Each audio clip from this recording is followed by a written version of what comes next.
தற்போது கிடைத்துள்ள அண்மை செய்தி. சேலம் நீதிமன்ற உத்தரவை எதிர்த்து இபிஎஸ் தொடர்ந்த வழக்கின் தீர்ப்பை தேதி குறிப்பிடாமல் ஒத்திவைத்திருக்கிறது உயர்நீதிமன்றம். இதுகுறித்த கூடுதல் தகவல்களை வழங்குவதற்காக தலைமை செய்தியாளர் சிவா இணைப்பில் இருக்கிறார்.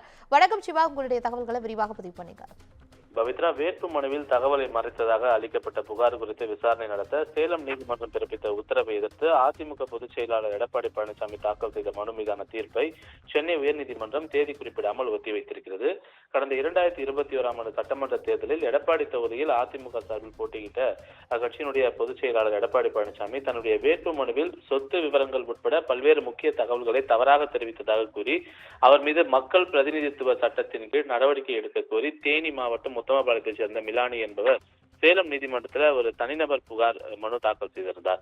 அதை விசாரித்த சேலம் நீதிமன்றம் இந்த புகார் குறித்து விசாரணை நடத்தி முகாந்திரம் இருந்திருந்தால் வழக்கு பதிவு செய்ய சேலம் குற்றப்பிரிவு போலீசாருக்கு உத்தரவு பிறப்பித்திருந்தது.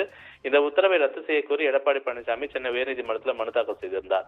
இந்த மனுவை விசாரித்த உயர்நீதிமன்றம் காவல்துறைக்கு விசாரணைக்கு இடைக்கால தடை வைத்து உத்தரவு பிறப்பித்திருந்தது. இந்த நிலையில் தான் எடப்பாடி பழனிசாமியினுடைய மனு நீதிபதி வேல்முருகன் முன்பு இன்று மீண்டும் விசாரணைக்கு வந்தபோது எடப்பாடி பழனிசாமி தரப்பில் புகார்தாரர் மிலானி எடப்பாடி தொகுதியை சேர்ந்தவரா, தேர்தலில் போட்டியிட்டவரா அல்ல எனவும் வேட்புமனுவில் எந்த தகவலையும் மறைக்கவில்லை எனவும் புகாரே விசாரணைக்கு உகந்தது அல்ல என்றும் வாதிடப்பட்டிருந்தது. காவல்துறை தரப்பில் சேலம் நீதிமன்றம் பிறப்பித்த உத்தரவின் அடிப்படையில் தான் சேலம் மத்திய குற்றப்பிரிவு வழக்கு பதிவு செய்திருப்பதாக தெரிவிக்கப்பட்டிருந்தது. இந்த இரண்டு தரப்பு வாதங்கள் நிறைவடைந்த நிலையில எடப்பாடி பழனிசாமியுடைய மனு மீதான தீர்ப்பை நீதிபதி வேல்முருகன் தேதி குறிப்பிடாமல் தற்போது ஒத்திவைத்திருக்கின்றார்.